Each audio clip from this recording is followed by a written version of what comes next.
Okay, so I'm just going to jump right in. I think I'm used to talking to this crowd after just a couple of glasses of wine, so I know what that feels like. But now it's a couple cups of coffee. I don't know what that, or maybe both. So we'll see how you guys react to the different drinks tonight. But anyway, happy to welcome you guys here. My name is Ned Spang. I'm an associate professor of food science and technology and the director of the Robert Mondavi Institute. Thank you guys all for coming. We're very excited tonight to celebrate coffee. We are so proud of our coffee center here on campus. The work that's been done here over the last few years has been tremendous, and so tonight we're just so delighted to highlight the great work that's been done. So tonight we are planning to explore the science, industry, trends, and consumer culture of coffee. Before we get started, I'd like to thank the UC Davis Coffee Center for providing the coffee for this evening's reception and tasting.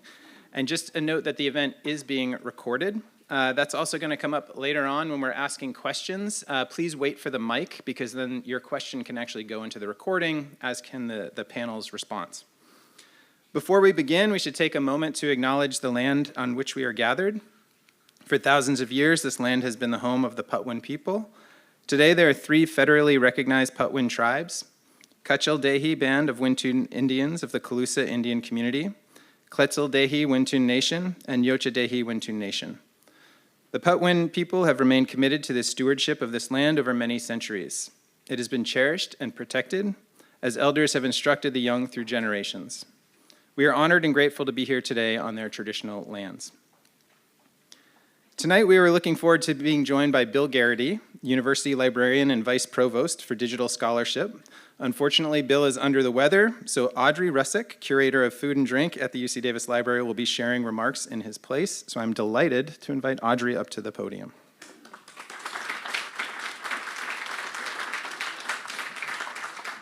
Thank you, Ned. I'm not Bill, and unfortunately, and I know he's really disappointed not to be here tonight. So, Bill, I hope I do justice here. Thank you, Ned, too, for those opening remarks. I do want to note that, Savor is a collaboration between the UC Davis Library and the Robert Mondavi Institute for Wine and Food Science. And the program is really designed to engage the community on topics where UC Davis is providing new insights through its research on food, wine, and other drink, including the tremendous work being done at the UC Davis Coffee Center. At the library, we support the university's research leadership by building world-class collections that encompass all aspects of the history and science of agriculture, food, and drink. And this week, we could not be more delighted to announce the addition of 3 landmark collections that together tell the story of coffee that are donated by 3 of our speakers here tonight. Jerry Baldwin's papers and memorabilia provide a unique window into the early days of Starbucks and the specialty coffee movement in the United States. Russ Kramer's materials highlight the agricultural and international aspects of the industry, the growing focus on traceability and quality within the global coffee trade, and how several large corporations, from McDonald's to Dunkin' Donuts, built their coffee programs. He has also gifted a tremendous number of rare books and historical texts about coffee to the library, and I really encourage all of you for these collections to come and visit and explore these materials. And lastly, to the Library of the Specialty Coffee Association, a gift that was facilitated by the SCA's Chief Research Officer, Peter Giuliano, which includes thousands of documents that illuminate the rapid growth of the specialty coffee industry, its history, research, and technical standards. We are absolutely thrilled to have these materials together in one place so that the UC Davis students, scholars, and industry professionals from around the world can study and learn from them. But tonight, you don't have to read about the history and future of specialty coffee. Instead, we have these industry leaders in the room so you can hear from them directly and unfiltered. I will also make a note, unfortunately, our fourth panelist, Eliana Cosio, Vice President of Global Research and Development at West Rock Coffee Company, was caught in all of the travel upheaval that many people have experienced with flight cancellations, and so she was unable to join us here tonight from back east. She has generously, though, prepared some recorded remarks that we will share with you right after Peter speaks for a moment. And tonight, the panel will be moderated by Professor Bill Ristenpart. Bill is the esteemed Child Whitaker Endowed Professor of Chemical Engineering and founding director of the UC Davis Coffee Center, which, as you know, is a multidisciplinary research and education effort focused on advancing coffee science. His research focuses on transport phenomena, colloid science, electrokinetics, and electrohydrodynamics, and food science. Most importantly, though, I think, is that he keeps me well caffeinated. So, before we turn things over to Bill, though, it is my great pleasure to introduce one of our panelists, Peter Giuliano, who will provide historical context for the story of specialty coffee that we will explore tonight. And then right after Peter closes his remarks, we will play Eliana's contribution and then turn over to the panel. Thank you. Peter, please.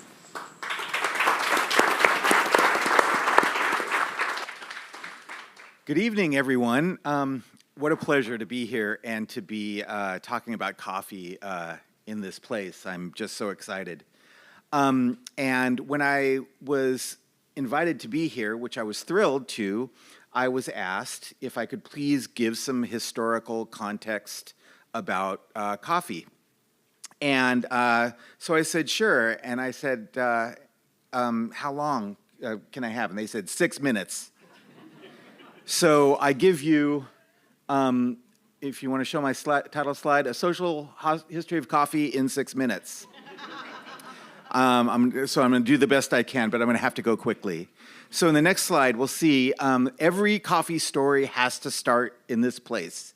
This is Southeast Ethiopia, and it's where coffee evolved in the first place, in the mountains that are on one side of the Rift Valley of Africa.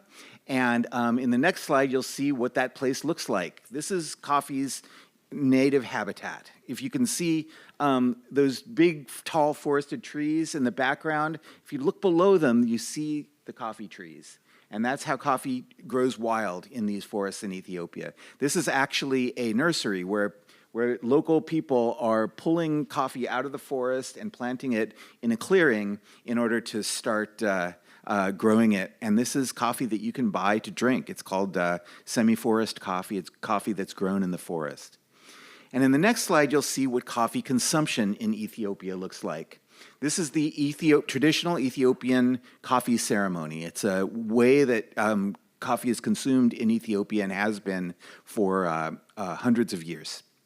And in this ceremony, a woman, it's always a woman, a senior woman in the community, starts to prepare the coffee by roasting it first, then pounding it into powder, brewing it. And while she does that, people gather and to drink the coffee, but also to exchange stories and news and things that are happening in the community. So already at the very earliest time, we start to see that property of coffee not only being something that we drink, but something that we use as a locus of social intercourse. Then coffee moved from Ethiopia to its second home, across the Red Sea to the place that we now call Yemen. And that's where coffee really spread to the rest of the world. Coffee in Yemen looked like this, and still looks like this. Coffee is similar in the way it's prepared and consumed in Ethiopia, but you see it's gone from being a home ritual to a public ritual. This is where the tradition of the coffee house comes from, a place in the marketplace where coffee is brewed and people gather. It's a public place, a public consumption of coffee.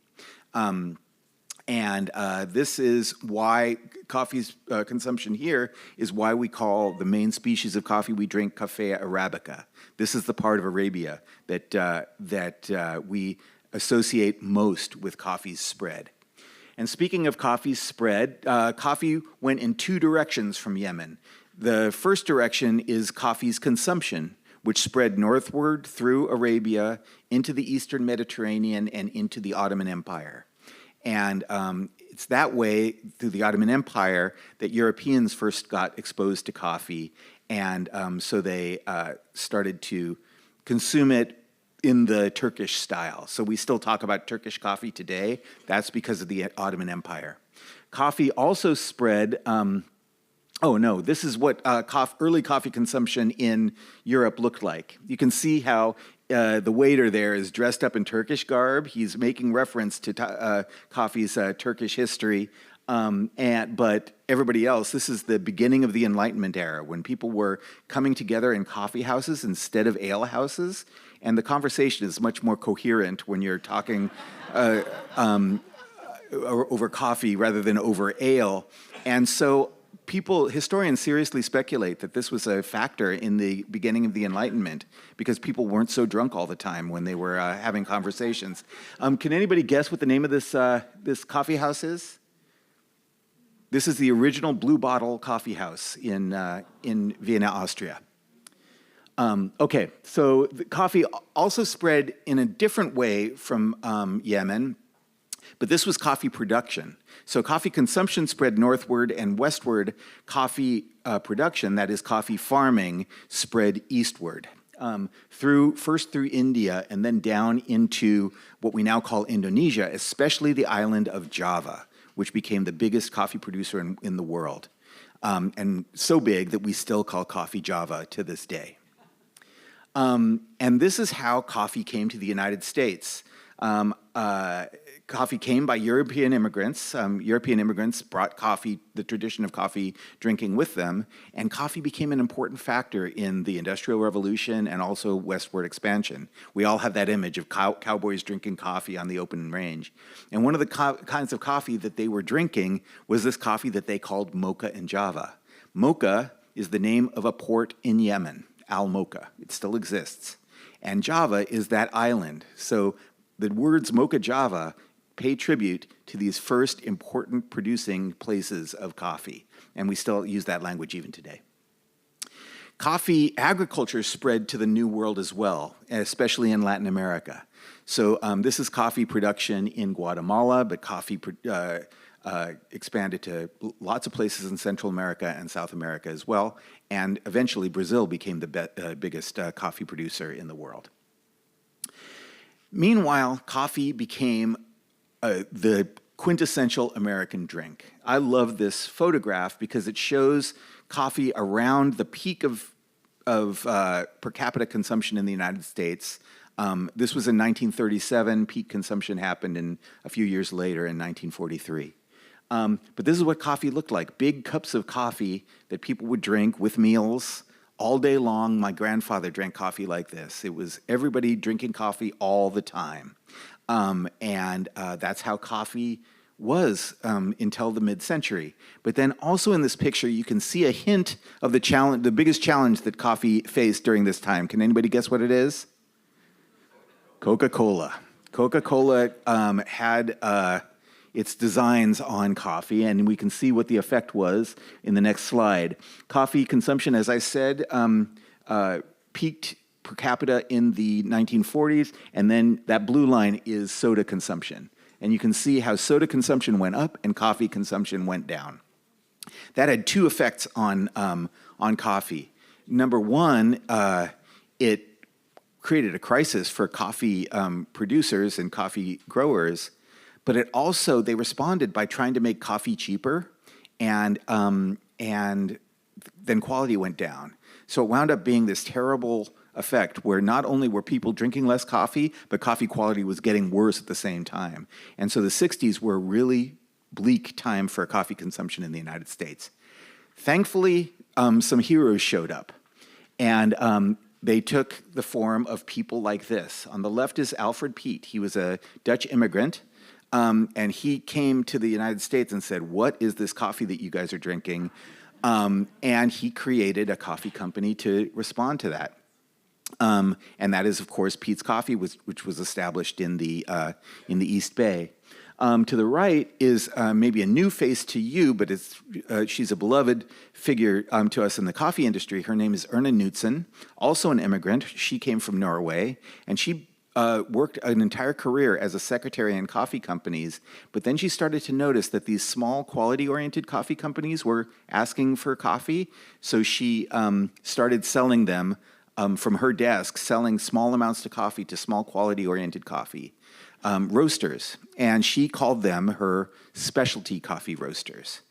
And that became the name for the response to the commodity coffee conundrum a generation of coffee companies that were dedicated to better quality and making more delicious coffee.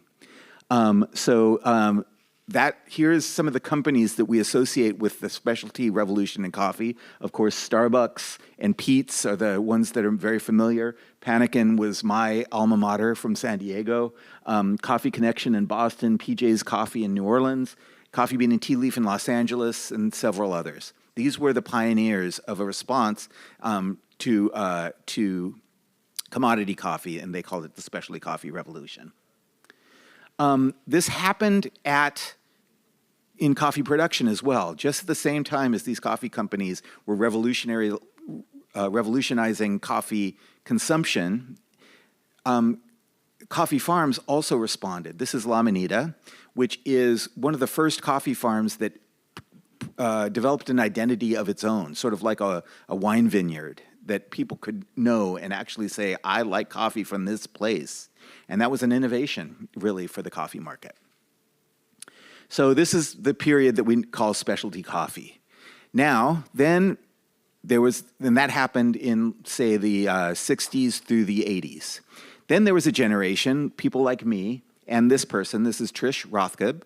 This is a picture of her in the very early 90s, working her job as a specialty coffee roaster near San Francisco.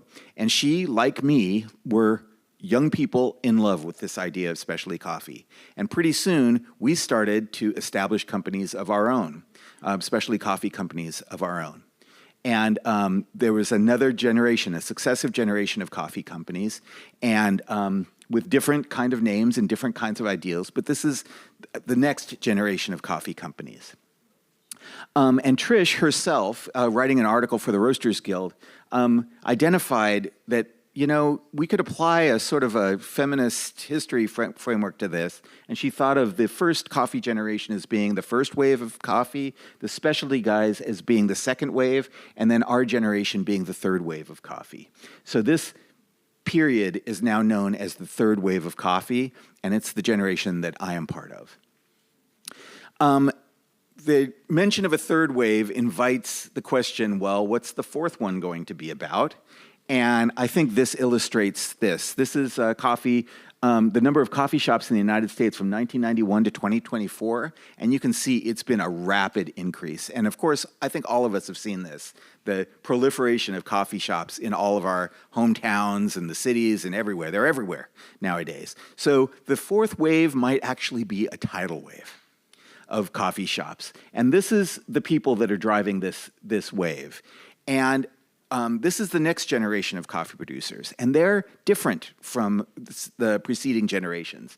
On the left is Sarah Nguyen. She runs a Vietnamese-style coffee company called Nguyen Coffee Supply that's totally focused on being Vietnamese-style coffee. And she roasts Vietnamese style, she sources Vietnamese coffee, and she promotes Vietnamese style of coffee consumption. That's Ulysses Romero. He started a company called Terra Mia Coffee in Los Angeles that's focused on being a Latin American style coffee shop. It is about being Latino in all of its forms. Instead of taking inspiration from Italy, like many of the previous generations of coffee companies did, he looks to Mexico as being the inspiration for his coffee shop, and they're growing like crazy. On the right is Emmy Beth Quanson, who has a coffee company in Ghana, who's doing a West African-style coffee shop, coffee company. And so that's how the next wave of coffee companies is growing. They're growing through diversity in approach. Not anything like the previous generations. They're finding their own way through specialty coffee. And finally, this diversity is showing up in the way that we the kind of coffees that we're exposed to. We're getting new species. This is a coffee species called Stenophila, which never was really consumed commercially before, but now we're looking at it as a source of more interesting flavors and different growing regions. There's also new processes, many of them borrowed from the wine industry. This is an anaerobic style fermentation coffee, which is directly borrowed from wine to try to develop new flavors in coffee. And then finally, new beverages. This is my favorite new beverage. This is a horchata latte, which is a cold coffee with horchata, which is Mexican-style rice milk. It is delicious. it's cold, and you'll hear about how cold coffee is growing quickly, but it typifies the kind of new flavors that we're seeing in coffee. So that's a glimpse at some of the future that we'll see in specialty coffee. Okay, how'd I do? Yes. All right, thank you.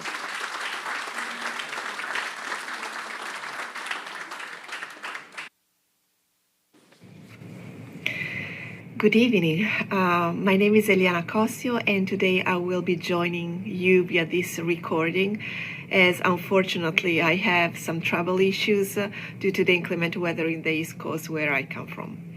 I'm very honored to be part of this expert panel, and I would like to thank UC Davis again for the invitation. I'm the global Vice President of R&D for Westrock Coffee Company, which is primarily one of the largest B2B provider for coffee, tea, and ingredients that serves retail, restaurants, and hospitality globally. I've dedicated my entire career to coffee and R&D, and my expertise and passion are to bridge the coffee industry and science. Today, I have the honor to talk about the shift from hot to cold coffee. Post-pandemic, we have seen a remarkable shift in how consumers experience coffee. It's no longer just about hot coffee in the morning, but cold coffee is expanding rapidly and spanning from specialty craft brews to everyday convenience formats. What's driving this evolution is a broader transformation. Consumers are moving from purely quality-driven choices to experiences that offer connection, ritual, belonging, and sustainability. Coffee today is much more than caffeine. Cold coffee is often translated into ready-to-drink formats that is taking distinctly premium turn as well. Consumers, especially millennials, are embracing cold brew, flash brew, gentle brews formats that can grab and go in a can format or in a bottle format. Advances technology and product innovation are helping translate coffee quality beverages into convenience and on-the-go formats. Among the ready-to-drink formats, we are seeing growth of product where coffee is just one of several ingredients. So functional coffees are taking off, and we are seeing beverages that are able to support hydration and focus and protein intakes and energy or collagen supplementation. Many of these drinks are flavor-driven. They are indulgent, tapping into nostalgia, seasonal trends, and global flavor inspiration as well. What is interesting in those trends, they are gaining traction both in coffee shops and in a home format, showing how versatile and culturally relevant coffee-based beverages have become. I was mentioning before customization, which is always driving consumer consumption. It looks very different between, it depends on whether we are talking about specialty coffees consumer or everyday coffee consumers. For specialty coffee, innovation primarily starts at origin and belongs to origins. Consumers in this segment look for unique flavor profiles that are developed through specific fermentations or processing methods at the green coffee level. They care about story behind the product and sustainability, where sustainability plays a very central role in their decision making. For the everyday coffee consumer, for hot or cold coffee both, customization happens at the beverage level, whether it's at home or in a coffee shop. That includes functional add-ins, plant-based, dairy milks or foam, and unique flavor combinations that can be seasonal, global, regional, but mostly indulgent. I really appreciated the opportunity to share my perspective with you today on a topic that I found really, really fascinating. The way that coffee consumer preference are keeping strong values such as natural, healthy, and sustainability, while they are evolving in the formats, in the customization habits, and they're following the global trends. Thank you so much. Thank you, Eliana, for those remarks. And it's now my tremendous honor and privilege to formally introduce our panel members, and so I'm going to do that right now. And so on my left is Jerry Baldwin. He's the co-founder and president of Starbucks Coffee from 1971, when he founded it, to 1987, and former principal owner, president, and chairman of Peet's Coffee. So that's right, both Starbucks and Peet's. And that was from 1984 to 2001.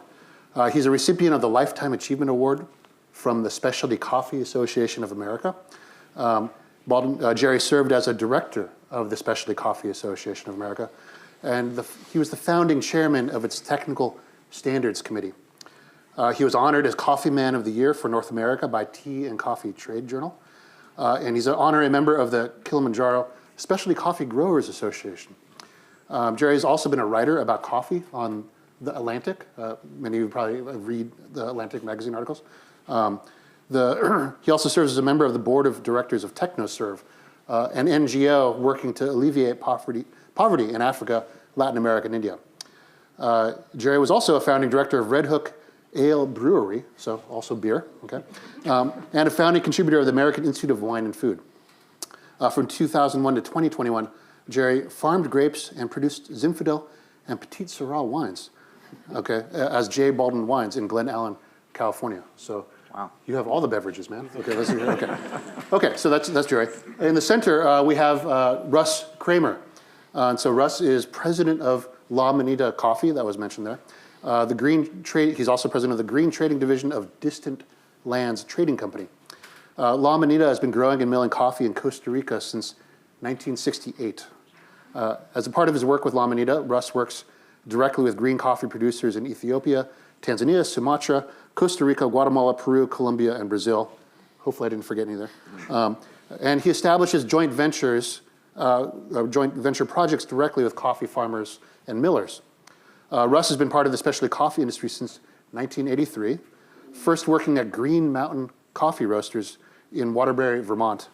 He then joined the Coffee Connection, which was also mentioned, in Boston, Massachusetts, where he was responsible for research and development and instrumental in the commercialization of Frappuccino. So Frappuccino is not a Starbucks thing, it's a Russ thing. He also served on the SCA's Environmental Committee and the Coffee Advisory Board of Dunkin' Donuts. And so finally, we already heard from Peter, but just to formally introduce him and give the whole CV, Peter Giuliano is the Chief Research Officer of the Specialty Coffee Association and Executive Director of the Coffee Science Foundation. He's an expert in the art and science of coffee broadly, as we saw. He was also co-owner at Counterculture Coffee.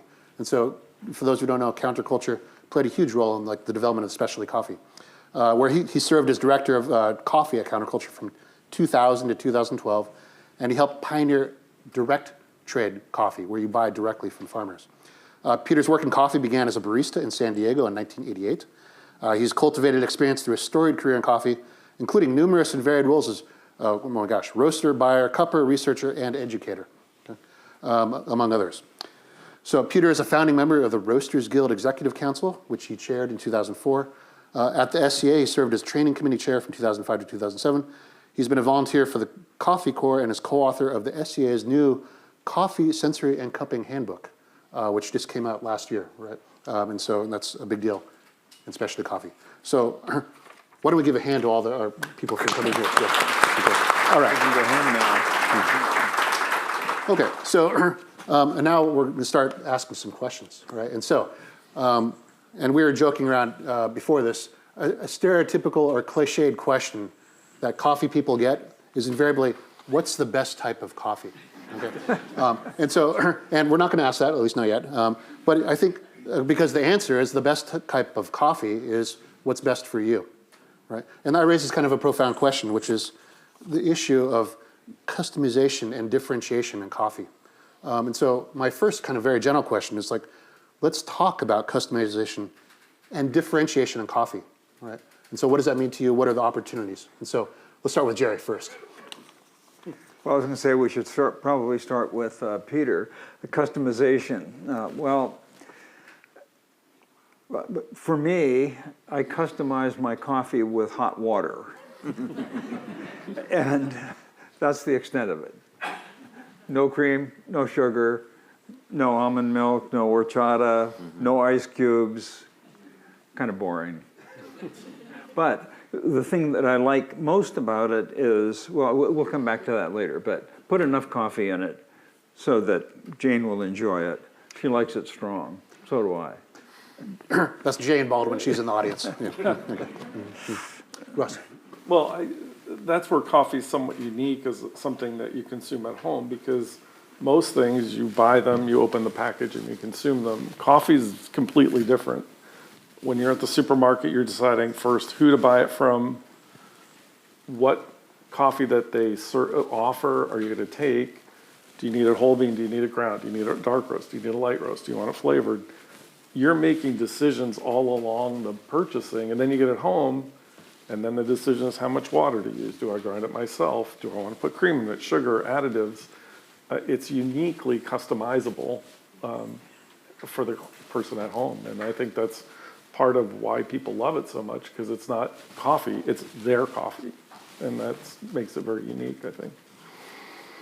I think that's so wise. We've spent the day together today telling coffee war stories, and one thing I was reminded of is that all three of us have our roots in coffee stores selling coffee to people. I was a barista. You guys both worked in coffee stores. And one thing you learn when you're selling coffee to people is how different people are about their coffee. Everybody likes it their own way. And now I do consumer research, and I really see that. We've done lots of outreach and talking to people, and people are motivated by different things in coffee. They're animated by different things in coffee. They love different things in coffee. But yet, we have this mythology that somewhere there's like this best coffee somewhere. But that's absurd. If we all agreed on flavor, then we wouldn't need menus in restaurants because we'd all be ordering the same thing. Everybody has these extremely diverse tastes in food, and coffee is no different.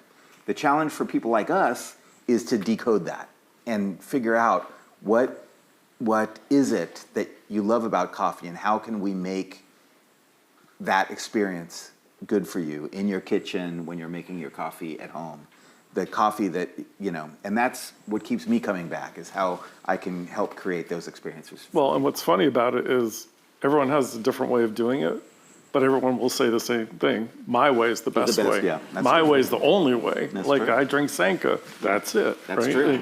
Don't take away. Yeah. It's amazing. We'll talk about that later. Yeah.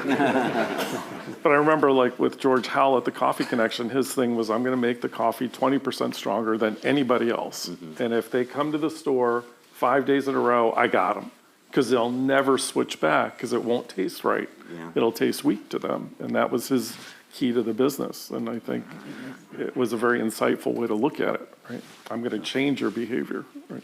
Yeah. So you just said something about going to the store, right?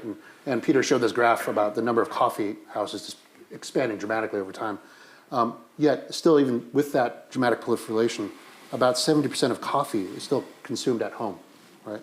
And so, what are the opportunities for people like the audience here to learn about where their coffee is coming from and how they can apply that at home, right? And so, let's go. I'll go in reverse order this time. So, what about you, Peter? One thing I think that people should do is talk to their local coffee person, whether it might be a barista or somebody that's fired up about coffee, somebody that works in a coffee retail environment. We coffee people love to be asked about coffee and love to talk about it. You just, we have to kind of hold back because people don't always want to talk about it. So anyway, that's one thing that I love being asked. My neighbors ask me, like, what kind of coffee grinder should I buy and stuff like that. And anyway, that's a good place to start, I think.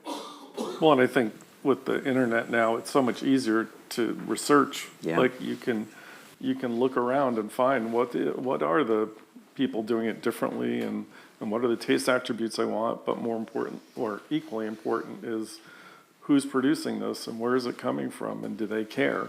And I think that's a big, for everybody here, ask where your coffee's coming from. Yeah. It's the work of human hands. Find out whose hands it was, and who's doing it right and who doesn't care. I mean, the biggest thing you can do as a consumer is be educated and reward producers for quality. And the only way to do that is to understand where is the coffee coming from. Sorry. Yeah, well, I would amplify that with the proliferation of coffee shops, there are very few coffee beans any longer sold in those shops.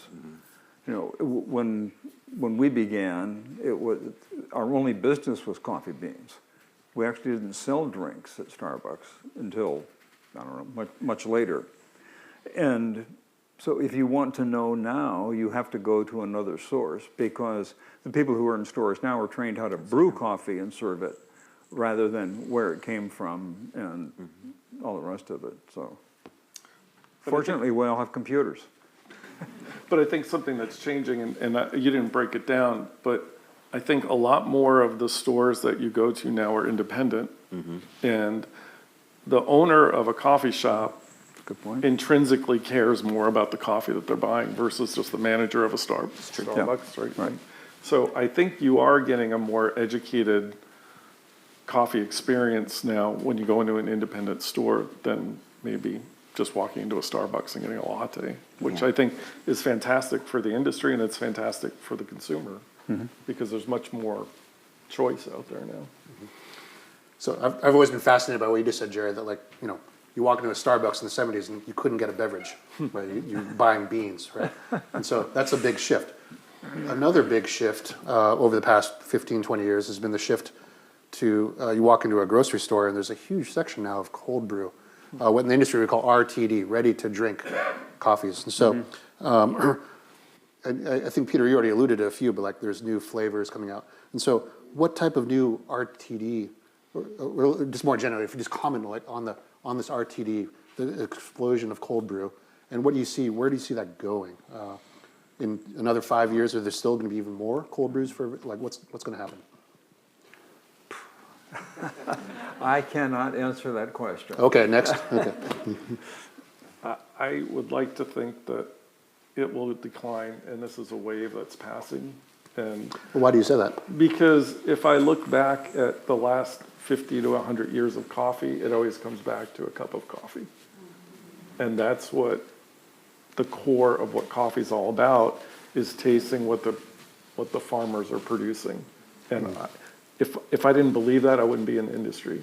And converting it into a cold beverage with a bunch of sugar and caramel in it is just, it's great because people are drinking coffee, but that could be anything, versus a cup of coffee that you buy at a peach shop that was sourced by a really good team, and it's a perfect cup of coffee, will always be the core of what people go back to. I believe that.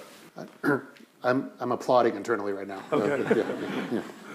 Peter, what are your thoughts? I have a slightly different view, and every May, I look forward to this. Every May there is a day in early May where it's iced coffee day for me, and that is when I start drinking iced coffee, and I do that every day until September.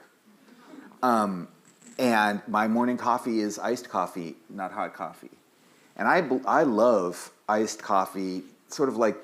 I think we've all got some cold brew coffee here, which is without sugar, without milk. It's coffee and it can be a special thing, cold just as well as hot. I agree that, ready to drink coffee especially is more commonly dosed with lots of sugar and milk, and that's a problem for a lot of reasons. But coffee, I believe that cold coffee can be just as special as hot coffee can. And here's what's interesting. I've gone on record, somewhat controversially, as saying by 2035, I think that more Americans will be drinking coffee cold than drinking coffee hot. Coffee will have shifted from being a hot beverage to a cold beverage in the minds of most people. And the reason I think that is because that seems to be how beverages happen. We used to be a hot tea drinking country, and we are no longer a hot tea drinking country. We drink iced tea now. We used to drink hot liquor drinks and hot wine in this country, and we barely do that anymore. Now we drink everything cold. Coffee is going in that direction. I think the challenge for people like us is to how to preserve that sense of specialness that you just talked about, except in a cold beverage rather than a hot one, because it's clear, I see the consumer trends as being quite clear that people are interested in coffee as a cold beverage. Well, it may be that your research will help Peter, because up to now, the only way you could make cold coffee stable was put a bunch of sugar in it. Right.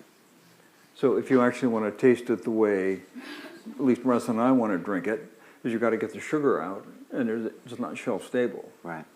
But it reminds me, when we started, we gave coffee away, we didn't sell it.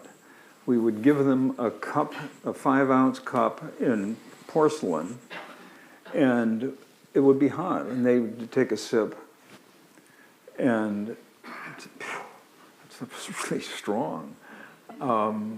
This is 1971. As we're doing. But the third sip, they say, hey, this is pretty good. This is black coffee, just made well in a siphon or a vacuum pot at that point. And so, come on by and, in a few years and we'll have a cup of coffee. Yeah, and the good thing about having 3 panelists is you get 3 different views, but I just go back to the aromatics of the coffee. Yeah. Right? Remember the Folgers commercial when they're sleeping in bed and they smell the coffee? You don't get that in cold, and you never will. And I think that is a part, the aromatics of coffee is a big part of the theater, and I just...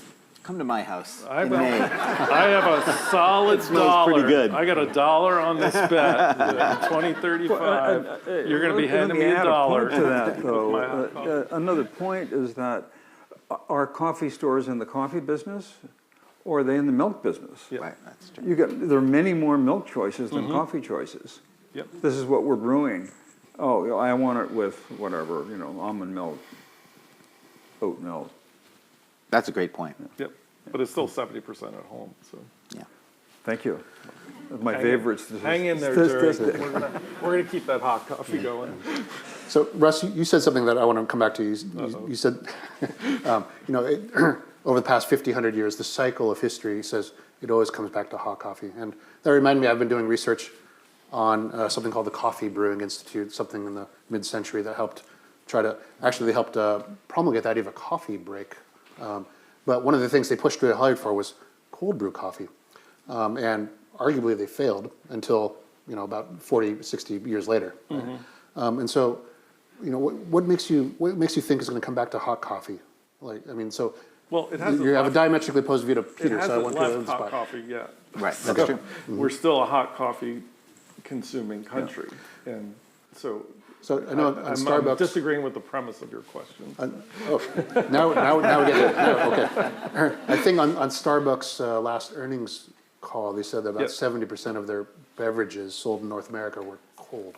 And that's including things like frappuccinos and rainbow unicorn lattes and weird Instagram things. Yep. And so I don't disagree with the premise that there's Yeah. waves and stuff, but But I just go back to 70% that drink at home is not cold. It's probably 90% hot.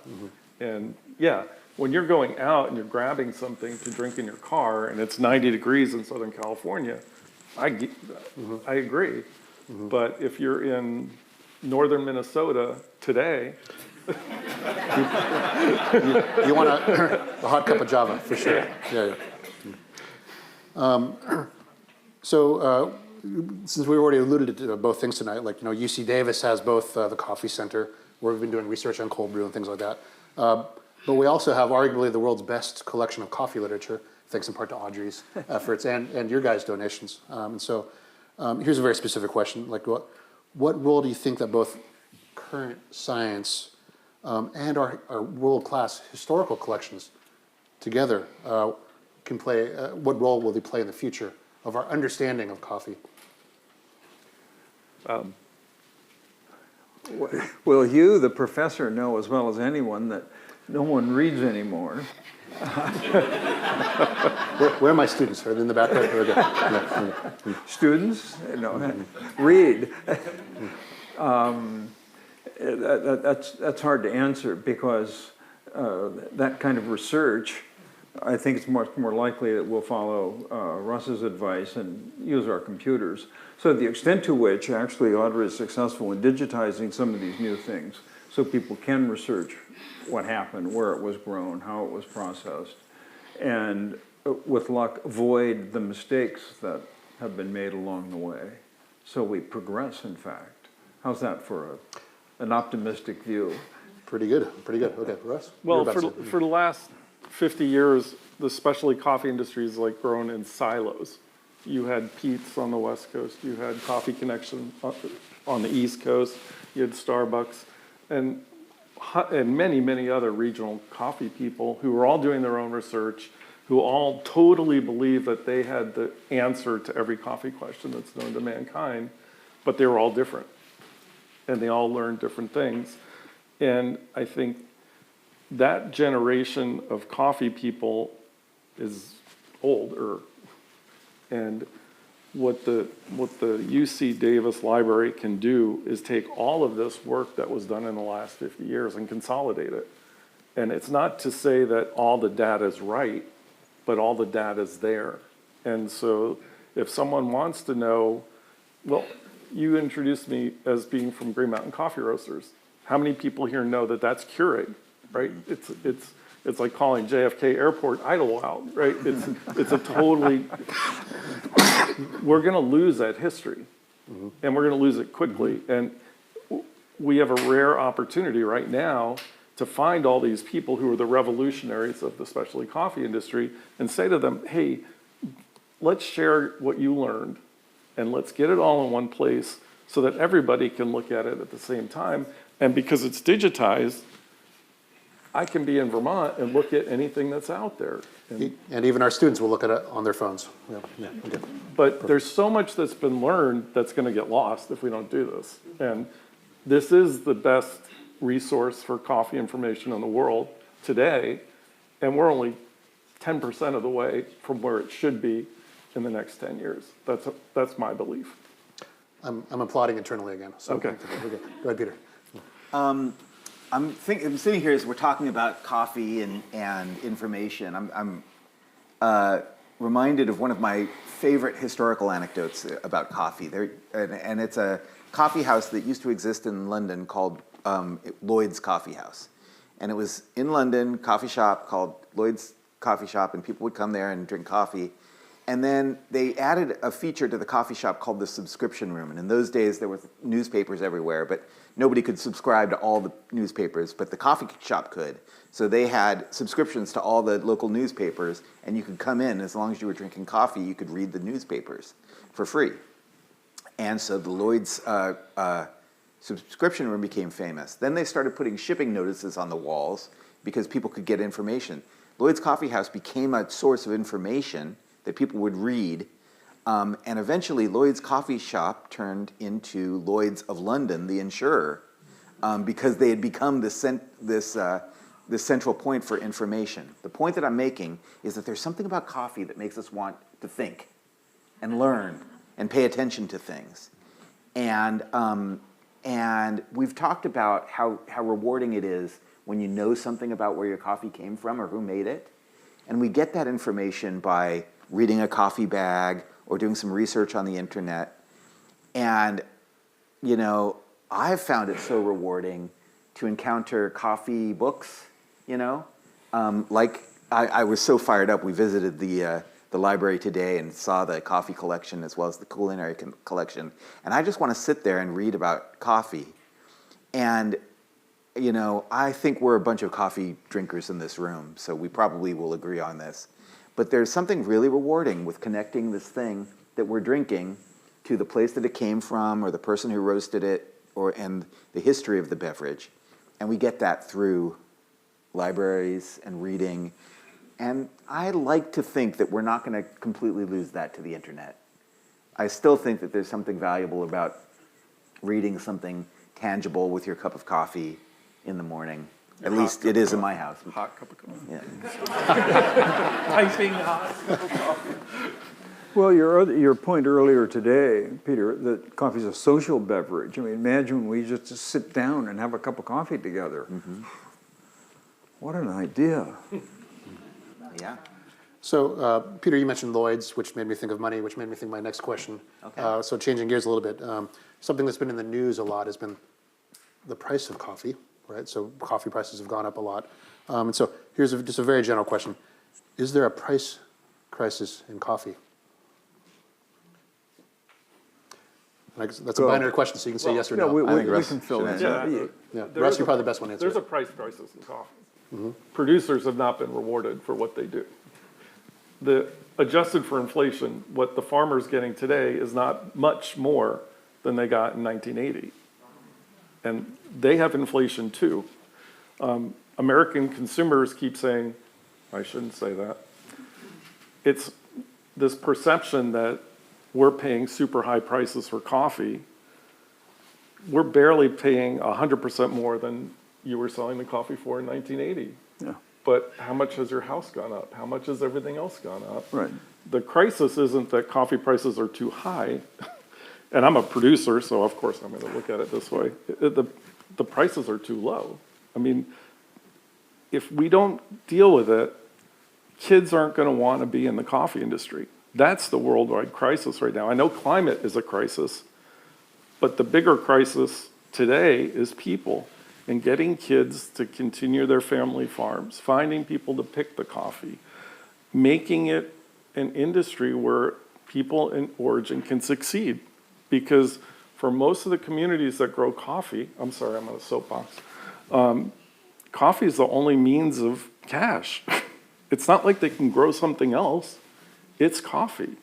So if we can't make that an affordable way to live their lives, they're going to move, and then there's not going to be any coffee. And so it's a vicious cycle. So, price crisis, I look at it differently than maybe you meant the question, but that's how I look at it. I kept it open-ended on purpose. Yeah, okay. So, I mean, Well, it's sticker shock, let's call it that. Yeah. It's gone up quickly, and consumers do respond to that. It's unfortunately the case that when we're shopping, we always look at price. Back before scanners, you had to remember, what the price was on the can or whatever it was you were buying. But and right now prices are higher. But what's very interesting to me is the price segmentation. I mean, you can make these little things like on Amazon where you can compare. If you look at the cost per unit, you can see this huge range, and you can see specialty shops now where you can go in and, somebody we know well, but him aside, 12 ounces of coffee is $25. And if somebody looks at that for a pound of price, they say, a pound of coffee, that seems like a lot, especially since they were buying it a few years ago for $17.50.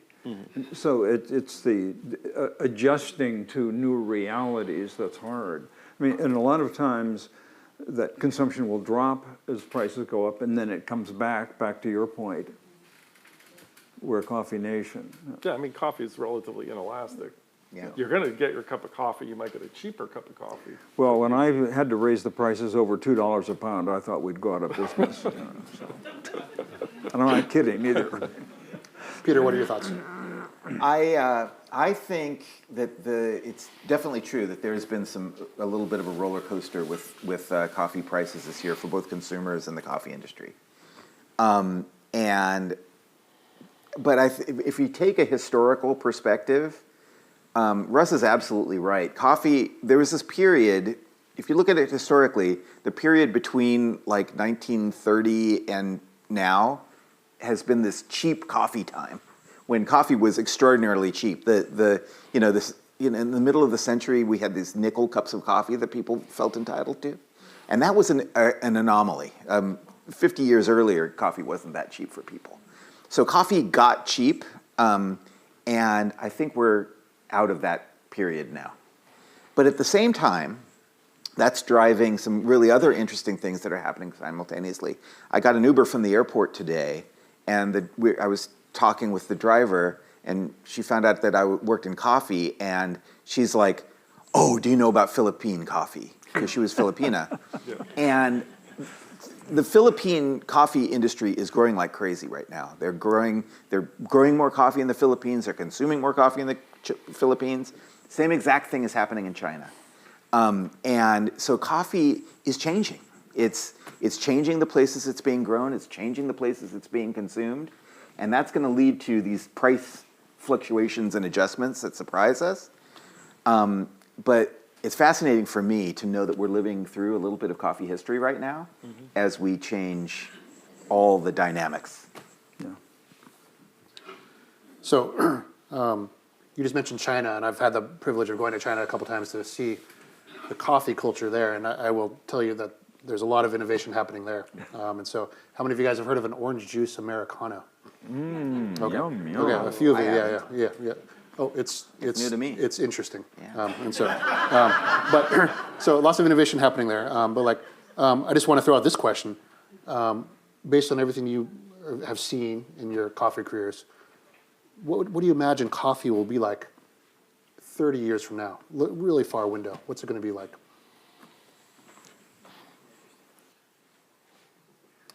Tough one. No, Peter should start. Oh, okay. 'Cause Well, he's it'll the be most cold. optimistic. Won't be sold in But the I north. no, but I actually agree that I don't with Russ that there's something special about the ingredient coffee itself. These fashions and flavors come and go. You know, the cool drink. You know, and again, I look at through history. There were coffees that were fashionable in Vienna that would seem as bizarre as the orange macchiato. So Americano. that's. I'm sorry, whatever. Yeah, okay. That stuff will change. I do think the ingredient will stay central, and that will be interesting. I think the coffee's property as a social beverage will stay, but how will that look? I do think it will be cold. I do, and at least consuming it. But other than that, I also think that there's a lot of legs in this idea. I think that prepackaged coffee, what we call ready-to-drink coffee, will get better in quality, and people will be attracted to that more. But yeah, that's what I think. Yeah, I think you're going to see a separation of true specialty coffee from all the other coffee. And true specialty coffee is going to be significantly more expensive than it is today. And then the others will stay, because like China coming in is a low-cost producer, right? The sad part about that is there are origins that will disappear, that won't be able to compete, or they'll just become like a boutique, like Hawaiian Kona. So Costa Rica will be a small little terrazoo area, but they're not going to be able to compete at the prices that China coming into the market and other mass producers coming in. It'll destroy that middle market for those origins, like Kenya, Costa Rica, Ethiopia. I'm not trying to be pessimistic, but I'm trying to be realistic. Continue to change. Yeah, well, I want to turn it around and point out that only about 30% of specialty customers grind their coffee at home. I want to enlist all of you. Let's talk about quality for a second. It has no definition. It's just a bunch of attributes. None of us can actually tell you what it is, but we all know what it is when we just look at it. So let's just say we should all work at improving coffee. You could grind it yourself. You could put that Keurig machine in the closet. You could, just all those single serve things that are so convenient. Put that away Grind your coffee, smell it, taste it, enjoy it. Have one with your friends. And remember when neighbors used to come over for coffee? Try it. Okay, so one last hard-hitting question before we open it up to the audience for questions. And I kind of started by saying the cliched question is, what's the best cup of coffee? And so I'm going to ask you guys, what's your individual best cup of coffee? I stole the question from you guys. So just quickly, what's your favorite cup of coffee? What's your go-to? Well, Jared. I've got a pretty long answer to that. Well, we have time. We have an hour, right, Audrey? So it'd be ground fresh. It would be pretty strong. I would follow the CBC recommendations and use, that would be, well, let's say put in quart terms, 2 ounces of coffee per quart, or 60 grams per liter if you're going that way. It's fresh, it's ground. You guys taking notes? And don't make a whole pot and then come back to it 2 hours later. Make enough to drink, let's say, the next 15 minutes. Well done. Okay, Russ? It's volatile. It is volatile. Okay. Well, the best one's the next one, right? Okay. Always. No, I mean, for me, it's a single origin, do a pour over, take a minute and just read about where it came from, and then think about it while you're drinking it. It's not just something hot that you're pouring into your mouth. It's something that should be celebrated. It's the work of people, and you should celebrate the people who produced it and at least give them some thought when you're drinking a cup of coffee. I mean, obviously you're not going to do that every cup. Sometimes you just need caffeine. Yeah. Then you get a cold brew, right? Yeah.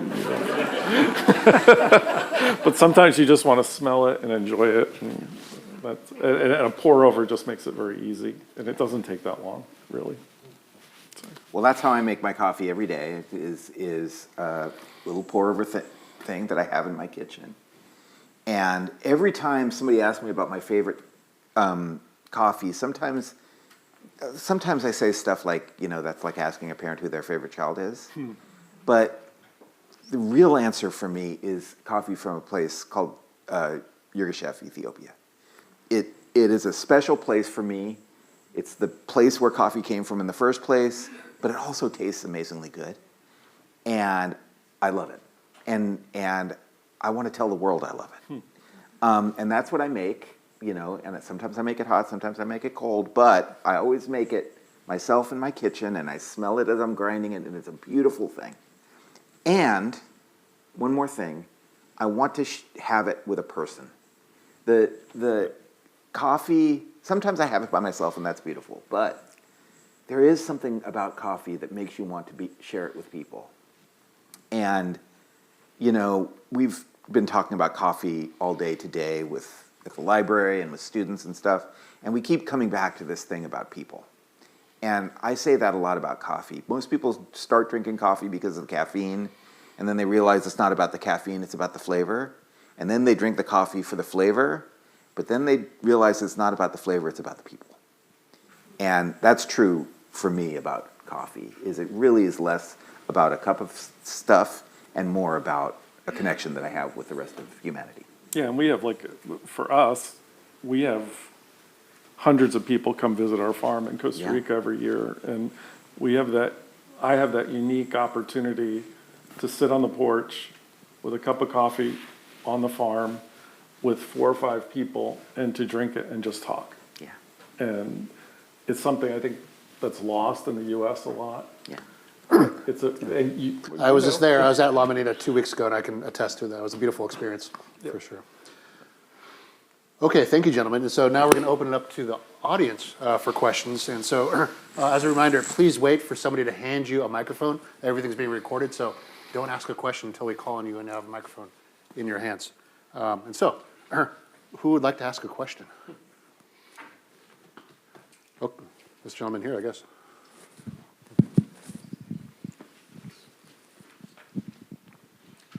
Okay, I'm from New Orleans, and we have coffee with chicory down there, Cafe Olay, and we keep ordering it. We order, a dozen cases at a time dozen, things at a time to keep going with it.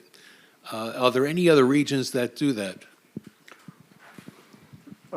Well, New Orleans is unique, and to my point, that's the best coffee in the world, right? Coffee with chicory with milk, that's your opinion. and that's great. I'm trying to think in the U.S. if there's anywhere regional that does something like chicory. Not in the United States that I'm aware of. That's, I mean, if it weren't for Cafe Du Monde, Yeah. I'm sure the chicory would be. Well, actually, Community Coffee Right. used to pack chicory coffee. Yeah. So throughout the Southeast, but I can't think of any other. But if you look back to the beginning of specialty coffee, like in the 70s and the 80s, there was a distinct difference between the West Coast and the East Coast. The West Coast was definitely drinking darker roasted coffee, and the East Coast was definitely drinking lighter roasted coffee. So stylistically, they were different, but it wasn't like the additive like New Orleans. So I happen to know a lot about chicory because I've been There diving we into the go. history of it. And so the chicory, use of roasted chicory, which is endive root, dates back to the Napoleonic times. So Napoleon ordered his scientists to figure out how to make sugar and coffee because during the Napoleonic Wars, they couldn't get past the British ships that were blockading them. And so they figured out how to use beets to make sugar. They failed to figure out how to make coffee. The closest they got was chicory. But they imported this idea of chicory as a substitute through all the French colonies. So you still find it to this day in India, to answer your question, and in parts of Vietnam and things like that. And in New Orleans, because it was a French colony. So, okay, mini history lesson over. You were very fast. Go ahead. Thank you. Is there a role or a commercial role for the cascara? Is there a... What a fantastic question. Oh my gosh. The cascara, the cherry. Ned and I were just talking about this earlier, and okay, so cascara is one word for the husk of the fruit part of the coffee that you normally take off and oftentimes becomes agricultural waste. Some people use it for cattle feed, some people use it for compost. It traditionally has been thought of as waste. But actually, historically, in Ethiopia, it was consumed as a beverage along with the roasted seeds. In fact, probably before the roasted seeds were consumed. And there they call it hashara in Ethiopia. In Latin America, it's called cascara, and you can dry it and drink it as a pleasant beverage. It hasn't quite caught on. Starbucks had a cascara syrup for a while that they were selling, and baristas occasionally make drinks out of it. And we haven't quite found the perfect application of that yet, but it's an intriguing ingredient for sure. I have a couple million pounds if you need it. We use it as a mulch back onto the farm. It does have a high nitrogen content, so it is a good mulch to bring back, but it's a bit of a waste to do that. It's a fascinating question. The UC Davis Coffee Center is doing research on it right now. We were at Costa Rica and also in Nicaragua last week, testing the hypothesis that if you don't dry the fruit, then it tastes a lot better. So we take it right from the depulper. The coffee cherries and the seeds are separated. The seeds become coffee beans. The fruit becomes this cascara that's typically dried. If you don't dry it, it doesn't oxidize. We boil it, extract all the caffeine, all the sugars, all the acids, all the yummy stuff that humans want. And then we add a bit more sugar and a bit of lemon juice. It tastes amazing. It's fantastic. And so right now, we left behind, there's some, my second favorite beverage doesn't have caffeine, it has ethanol. And so we have some experiments where it's fermenting and it's bubbling away right now. And so we're making cascara wine right now. And so great question. Next, this gentleman right here. I got to thank you guys for three guys that are in an industry, and shoulder to shoulder, you each have a unique profile about your opinions, and you've really made this fun and interesting. I'm a grocer in my 48th year with a specialty company in Sacramento, and I think you know my boss, Daryl Cordy. Okay. When I started, you guys, one thing you didn't mention, and this is a historical point, I remember in the 60s and 70s driving into San Francisco, what was the most prevalent billboard? A Hills Brothers coffee can. Totally. I think the can will always be around in one facet or another, because how do you make large quantities of coffee for groups? The can will always be around. The other thing when I started in 1978 we sold Jamaican Blue Mountain freeze-dried coffee and Hawaiian Royal Kona Gold freeze-dried coffee. It almost all went away except for Sanka. Before the pandemic, a good customer of mine that is into these kinds of things, if you guys have heard of this, there was a guy doing single origin high-tech freeze drying. Have you heard of that guy? There's a number of those now. Do you think there's a future for that? Absolutely, yeah. I mean, the reason that freeze-dried coffee, like Folgers, doesn't taste good is they over-extract it and then they freeze-dry it. But if you brew the coffee properly and freeze-dry it, you do get a reasonably good facsimile of a cup of coffee. So, And one final comment. yeah. I'll date myself. Human beings and coffee beans were what? Meant to be the best of friends? You guys remember that. Say hi to Daryl. Okay. More questions? Oh, here we go. For the three of you, in drinking your coffee, does the cup, the style of it, the material from which it's made have any role or impact or on your enjoyment of the coffee? Well, does the style of brewing have an impact? The cup itself. Oh, the cup itself. Well, yeah, interesting, actually. Well, at a visit to La Manita many years ago with the prior owner and Russ, we tried to figure out whether there was, like wine, the right cup. This went on for hours. But I think the answer is, and one of the reasons that coffee is so much more difficult than, let's say, wine, is that the taste is changing as the temperature changes.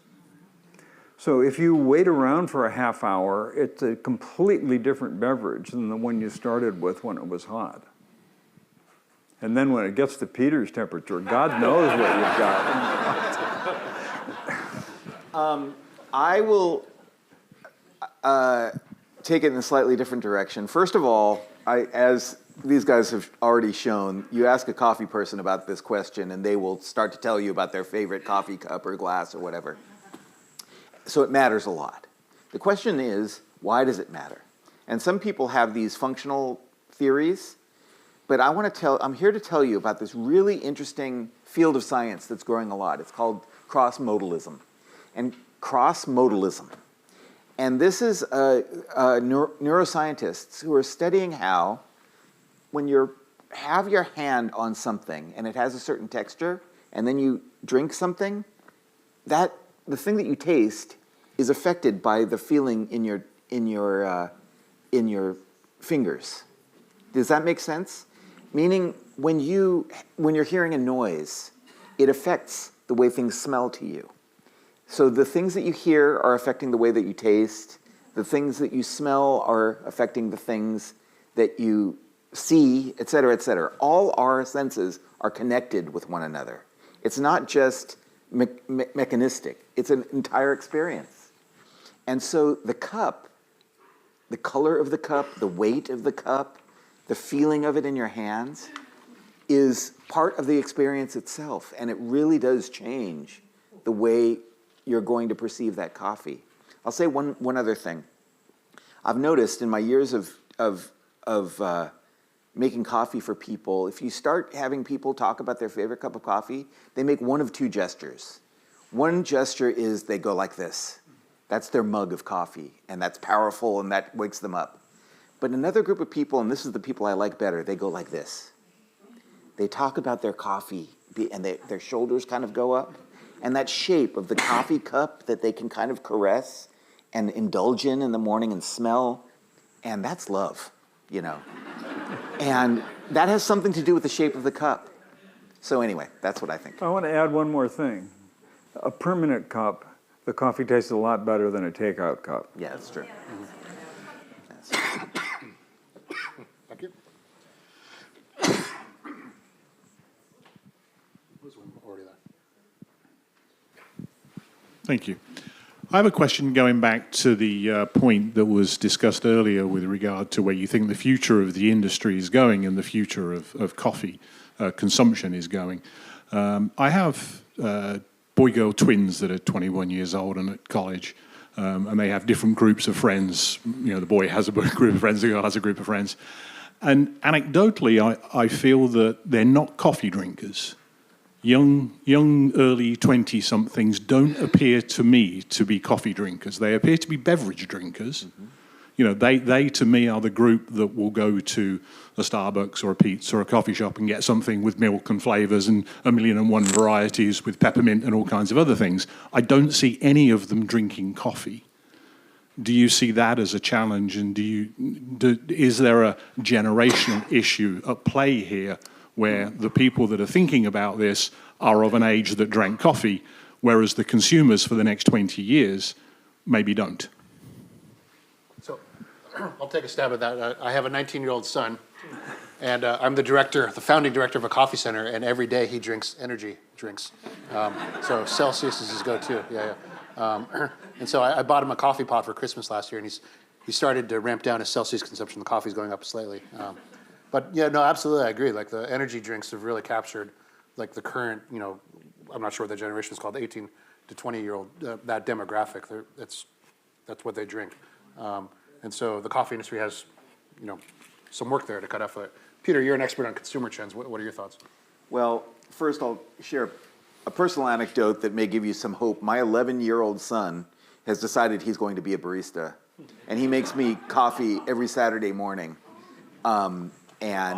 He apparently has invented, both. He apparently has invented putting a sweetened condensed milk. That's his signature move, to put some sweetened condensed milk in there. I hear what you're saying. I think it's really, researching consumer trends has taught me is to be really cautious about overgeneralizing about generations, because they're really diverse. And people change a lot over the course of their lives.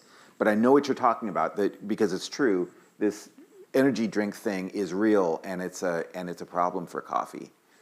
But there's other trends that are maybe more optimistic about coffee. One is the boba trend, you know. It's milky and it's sweet, but it's based around tea and increasingly about coffee. There are lots of Asian-driven coffee trends and Latin American coffee trends. Here's another surprise. Demographically in the United States, Hispanic consumers are the most likely to drink coffee and the most likely are the fastest growing specialty coffee consumer group. So a lot of the energy for coffee is coming from these different interpretations of specialty coffee that I was talking about before. So I'm hopeful. I do think that we've got our work cut out for us as an industry to continuously innovate and find ways for people to relate to coffee. But I also take a lot of comfort in the fact that this is an ingredient that's been around for about 1,000 years, and people still are really passionate about it. And so I have to believe that people will continue to discover it as a beverage, sometimes as an ingredient in a beverage. But there's something special about the flavor and the Yeah, my anecdotal thing is my kids are between 25 and 19, so probably in that same category. My observation is as soon as they had to pay for their coffee drinks, they transitioned into making it home really quickly. So it's amazing. They're all making their own. They're having the same drink, but they're making it at home. So we'll see. I think we have time for maybe 2 more questions. So do we have somebody young in the back there? Here we go. Hello. I just wanted to say thank you, first of all, for the chat. Really getting a lot of perspectives on coffee. I am one of those Gen Z milk and sugar and coffee drinkers, because I've always just my parents always drank black coffee and it always gave me a headache. So slowly transitioning into drinking more coffee in college, and now a little bit more, but still very much the milk coffee kind of person. That was kind of where my question was going, because I've heard a lot of criticism today about like ready to drink, like those kinds of things that are maybe more like beverage than what you might consider traditional like black hot coffee.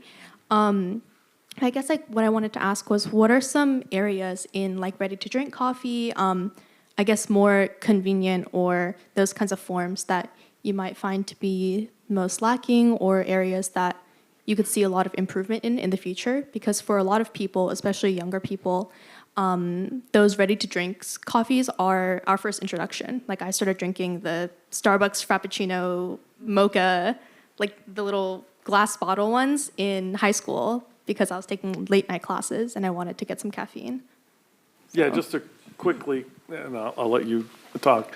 I'm not criticizing ready-to-drink coffee drinks at all. If you're drinking coffee in any way, shape, or form, God bless you. All yours, Peter. Well, I mean, yeah, I share that opinion. I also want to share, I don't know about you guys, but I started drinking coffee milk before I drank, hardcore,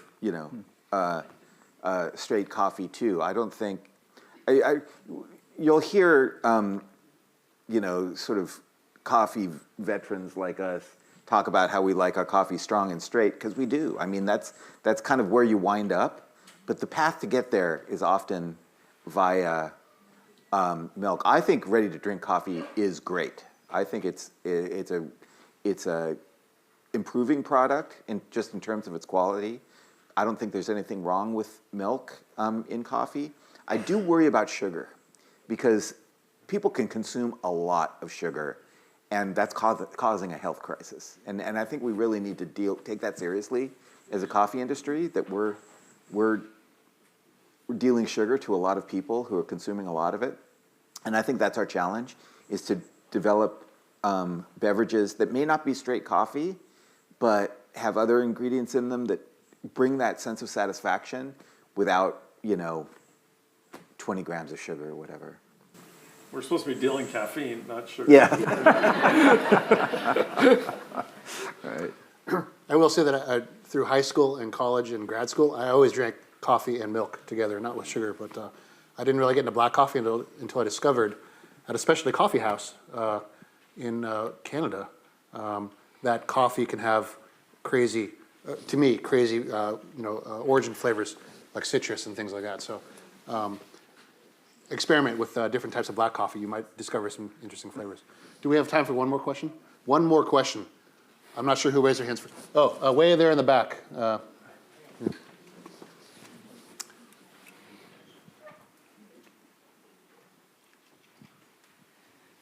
have to ask an animal-related question since we're here at UC Davis. I recently learned about shade-grown versus sun-grown coffee in the context of birds and the certification of bird-friendly coffee, which I was not able to actually find at my local Whole Foods or Nugget. So I'm curious, where do you see people, I guess, in the industry considering cultivation practices, that are helpful for wild and migratory populations? Is that even something that's on most consumers' radar at this point? Russ, this is all you. There was, a few decades ago, the Smithsonian Migratory Bird Association was really pushing bird-friendly coffees, and that certification was around for a while, but it really sort of lost traction. The one that's out, I think, personally, that's the most logical and probably addresses what you're talking about is Rainforest Alliance certified, the frog, because it's focused on the production, it's focused on the farm, it's focused on, it's not focused on economics, it's focused on exactly what your concern is, which is animals. And coffee is being grown in places it was never meant to grow ever. And I don't care how much shade you put over your coffee farm, it is not great habitat for birds. Great habitat for birds is when coffee farms reserve part of the farm as natural forest. And that's something that's hugely encouraged by Rainforest Alliance. So if that's your thing and you can't spend a lot of time studying where the coffee's coming from, look for that frog. And I'm not a spokesperson for them, but in my career, they're the most logical, easy way to find coffee that is probably better for animal habitat. If that helps. Okay. Any- Well, who's going to know more about that than him? Yeah, that's right. Okay. So on that note, I think we're winding up the session. Before we thank the panelists here, I just would also like to point out that our student volunteers at the UC Davis Coffee Center made our little samples of green, roasted, and over-roasted coffee beans for your olfactory pleasure. And they also made the cold brew, which is it's Aggie blend.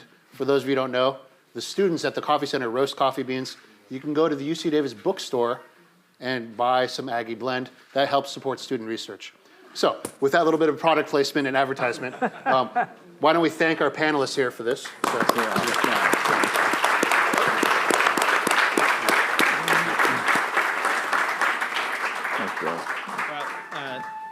Thank you guys so much. That was really incredible, and the amount of coffee knowledge we have in this room right now is really amazing. And I just want to reflect a bit. That question about the favorite cup to drink the coffee out of, I thought, what's my favorite cup I drink out of? And I'm a huge dog person, and my kids, of course, teenage kids, got me a big mug that says Cat Dad. And so I guess my favorite cup of coffee comes with a little bit of irony. It tastes a little bit better. Anyway, that was a great question. I love that question. So I just want to thank this group. I mean, honestly, I think we've all learned a lot about coffee. We had a bit of a history lesson, a bit of a geography lesson, sociocultural discussion, also thinking about economics and the science of brewing a perfect cup. We wouldn't have gotten that without our amazing panelists. Really appreciate you guys traveling to be here and having this discussion tonight. As Bill mentioned, the coffee is for sale. It's really incredible. It's just like our wine. If you buy UC Davis wine, it goes straight to the viticulture enology students. If you buy our coffee, it goes straight to the coffee students. So I really suggest you pick up a bag of coffee whenever you are able. It's also really, really good coffee. A few other things I do want to highlight. I just want to thank this group and Audrey. I mean, you guys have put together this incredible resource now at UC Davis. I mean, we are the leader here on coffee because of this group right here. Bill, thank you so much for you bringing everyone together with the Coffee Center. It's amazing to highlight what you guys are all working on. There is a specific exhibit right now, actually, in the library called the Brewed Awakening. It's in the lobby of the, great name, in the lobby of the Shields Library here, and I suggest you guys all visit it if you're able. I also want to thank our generous friends of the Robert Mondavi Institute for supporting this type of programming. We couldn't deliver this level of incredible expertise to you without that support, so thank you all for that. And finally, I just want to thank you all for coming out tonight. I know there's lots of things to do, lots of items on your calendar, so spending time with us means a lot to us, so thank you all very much. I appreciate it.